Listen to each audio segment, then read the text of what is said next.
Il existe une photographie de 1851 qui montre quelque chose d'assez étrange.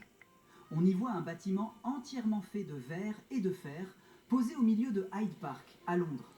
Les arbres du parc sont encore là, à l'intérieur. Le bâtiment les entoure. Il ne les a pas remplacés, il les a englobés. Ce bâtiment, c'est le Crystal Palace. Quand on regarde cette image pour la première fois, on se dit que c'est une curiosité historique, une prouesse victorienne, un de ces projets ambitieux dont le 19e siècle avait le secret. Et puis, on passe à autre chose. Mais si on s'arrête un instant sur l'objet lui-même, pas sur son histoire, pas sur ce qu'on en a dit, juste sur ce qu'il est physiquement, quelque chose commence à attirer l'attention. Le Crystal Palace mesurait 564 mètres de long. Sa surface au sol dépassait les 90 000 mètres carrés. Sa structure reposait sur plus de 3300 colonnes de fonte, assemblées à près de 300 000 panneaux de verre. L'ensemble représentait environ 4000 tonnes de fer. Ce n'est pas un pavillon, ce n'est pas une serre agrandie. C'est un édifice d'une échelle industrielle, édifié en plein cœur d'un parc urbain. Et ce bâtiment a été construit en moins de 9 mois. 9 mois pour concevoir, produire, transporter, assembler 4000 tonnes de métal et 90 000 mètres carrés de verre en 1851. Sans soudeuse électrique, sans grue motorisée, sans camion.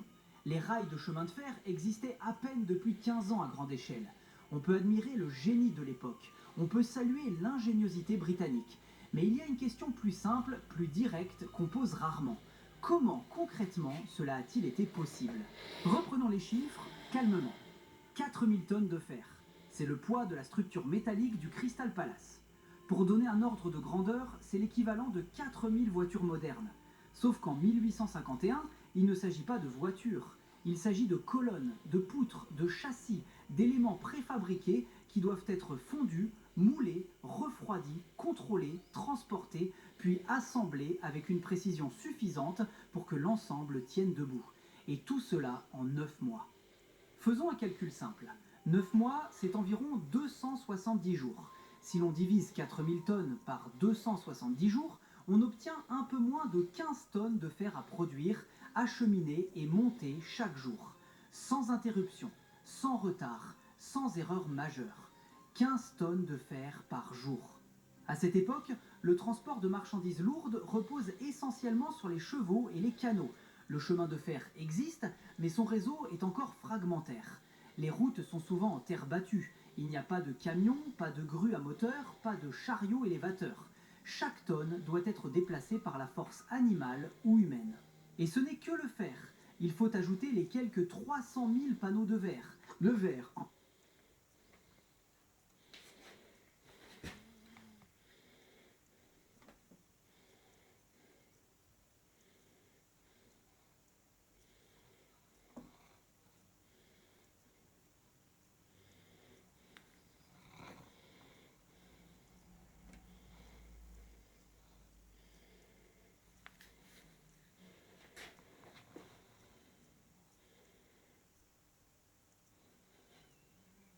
En 1851 est un matériau fragile, difficile à produire en grande quantité et encore plus difficile à transporter sans casse. Chaque panneau doit être soufflé, découpé, acheminé intact jusqu'au chantier, puis installé dans son cadre métallique.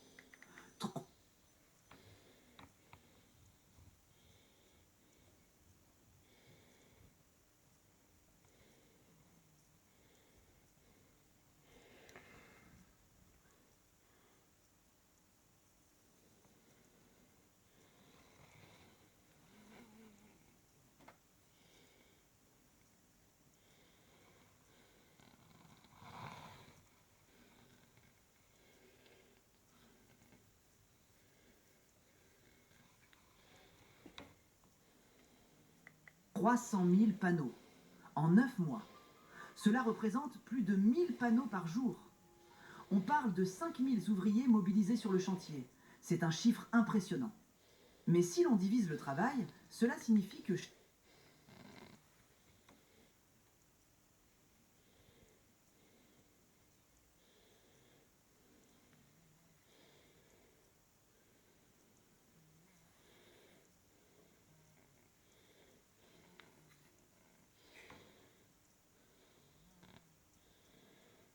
chaque ouvrier devait, en moyenne, manipuler ou installer plusieurs centaines de kilos de matériaux par jour, en plus de toutes les tâches annexes. Échafaudage, ajustement... C'est pas du montage, ça, c'est du démontage. Cela devait se coordonner. Parce que Pas d'ordinateur, on n'installe pas pas de du, confort, on n'installe pas du pourri quand même. Du pourri. C'est du démontage qu'ils sont en train de faire.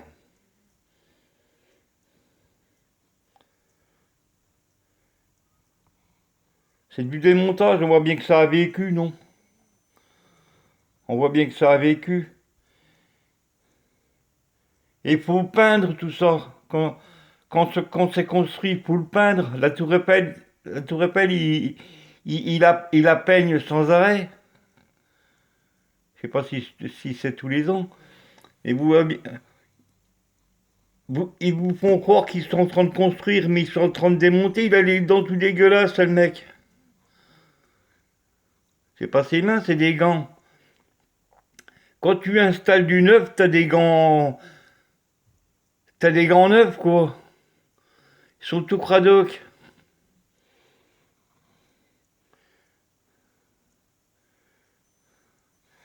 Et le casque, c'est pas des casques de 1800, ça.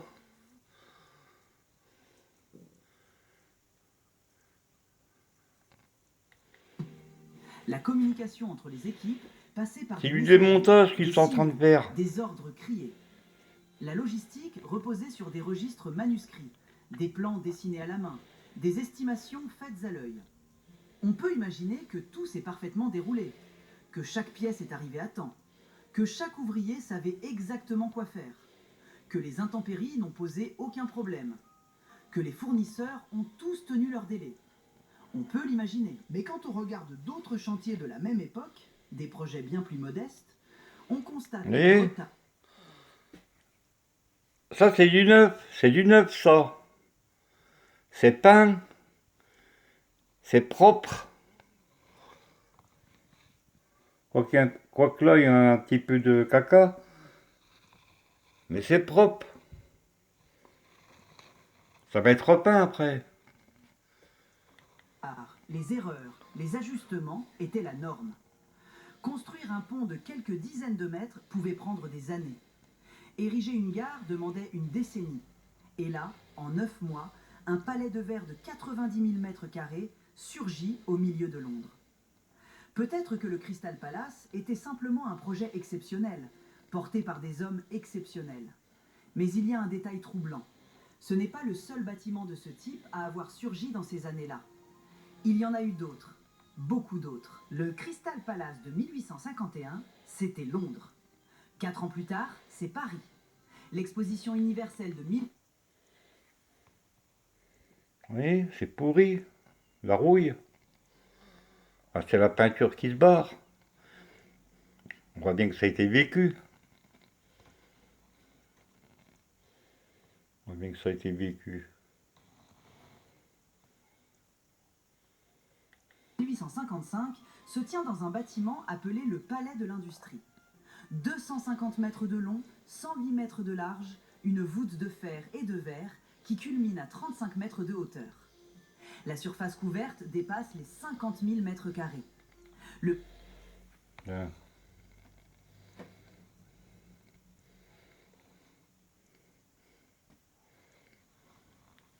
C'est pas neuf, ça.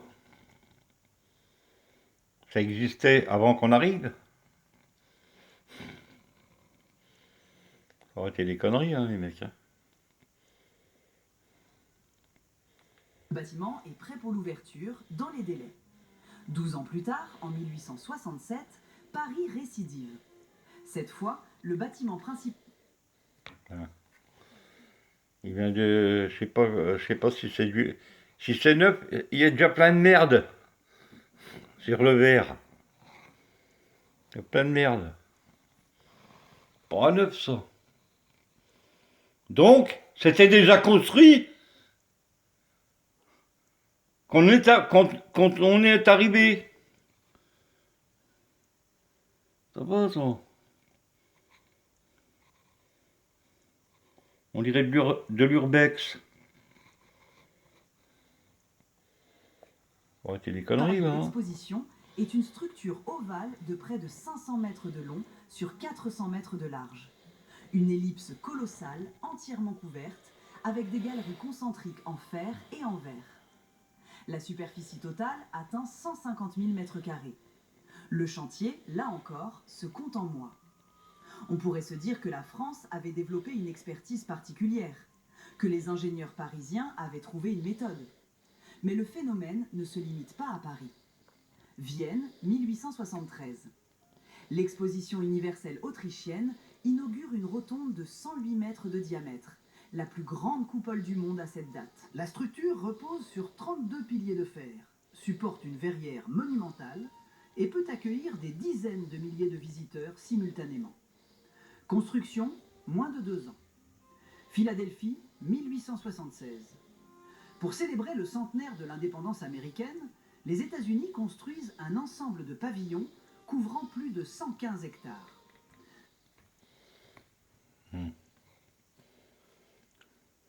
C'est pas neuf, ça. Vous croyez que c'est neuf, ça, non, mais vous foutez le mot, quoi.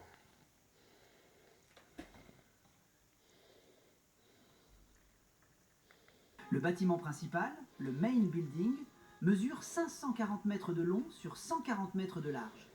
C'est, à l'époque, le plus grand bâtiment du monde en surface couverte. Il est en... Allez, bon. Bande de menteurs.